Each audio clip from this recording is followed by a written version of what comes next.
Un personnage sorti tout droit d'un James Bond ou d'un manga. Ce personnage est bien réel, les amis. Hamza Bendelej, le hacker souriant, un Algérien, un vrai DZ comme on les aime, qui a fait partie du top 10 des hackers les plus puissants et les plus influents de cette planète.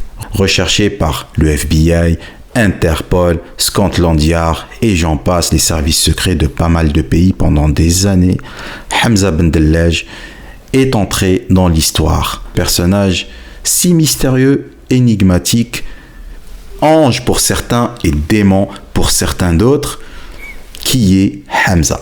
Hamza, né en 1988 à Tizi Ouzou, part à Alger pour obtenir son diplôme universitaire d'informatique. Derrière son ordinateur, dans un cybercafé de la banlieue d'Alger, Hamza a commencé par faire du white hacking. Il infiltrait les systèmes informatiques des banques où il trouvait des failles. Et ça, il contactait la banque qui le rémunérait grassement pour ses services. Avec le temps, Hamza Bendelej acquiert une certaine expérience et devient une figure incontournable du hacking, où il gravit les échelons et il arrive au sommet, là où il y a l'élite mondiale des hackers. Et c'est là où il rencontre le hacker russe Gribo Demon. Il va le faire rentrer dans une autre sphère. Gribo Demon arrive avec un virus dénommé SpyEye, surpuissant. Et c'est là où Hamza est intrigué. Il demande à Gribo Demon de le laisser utiliser ce virus et de le perfectionner encore plus. Ce que va faire Hamza, il va prendre ce virus, il va le lancer à travers le monde. Surtout, il va cibler les banques américaines et les plus grosses fortunes des États-Unis. Ce virus était indétectable. Ce virus permettait à Hamza de récupérer tous les mots de passe. De ce fait, Hamza pouvait faire des transferts d'argent allant de 10 à 20 millions de dollars par jour sans que personne ne sache. Tout propre, tout clean et tout jdid. Hamza va continuer à faire ça pendant des jours et des jours et des mois et des mois.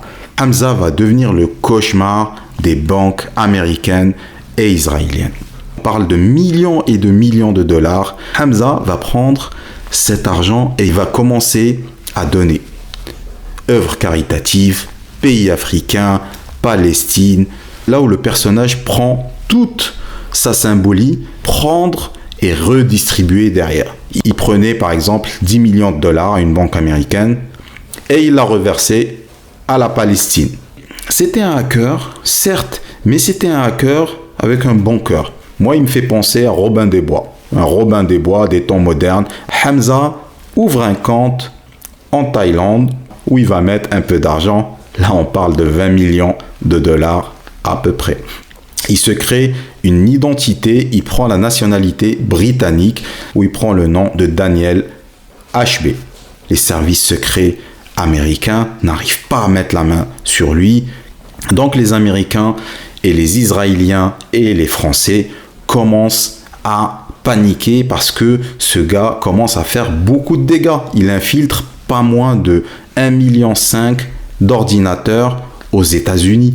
Un beau matin, Hamza décide de voyager avec sa femme et son enfant, direction la Thaïlande. Il arrive devant un distributeur de cash, de billets. Il met sa carte bancaire et là, clac, il est capturé. La photo est là, les autorités sont alertées. Il se fait tout de suite intercepter. Sa femme et son enfant vont continuer leur voyage, vont partir en Égypte. Et lui se fait arrêter, grand sourire, décontracté. Les Américains le voulaient mort ou vif. Hamza Bendelej, extradé aux États-Unis, en Géorgie, Atlanta. Il arrive devant le juge, il plaide coupable. Par contre, il explique bien au juge que c'était pas un terroriste. Il va écoper d'une peine de 15 ans de prison. Quelques mois après, Gribo Demon se fait arrêter lui aussi par les autorités américaines. Hamza Bendelej est de retour sur le sol algérien. Bienvenue à toi. Canal+, intéressé par la vie de ce personnage si intrigant, si énigmatique et si bouleversant, est en train de préparer une série qui retrace la vie de Hamza Bendelej, le hacker souriant. Pour conclure, Hamza Bendelej a défié les lois informatiques. Hamza Bendelej a défié l'intelligence artificielle. Hamza Bendelej a montré surtout que la machine a toujours une faille et que la machine a toujours ses limites. Hamza Bendelej, pour moi, une personnalité que je respecte beaucoup pour son parcours et que j'admire au fond. Et ce que c'était pas qu'un simple hacker, c'était un homme avec du cœur qui faisait du bien autour de lui, qui prenait pour redistribuer. J'espère que l'Algérie va respecter ton talent et va te donner les moyens de tes ambitions. À très bientôt.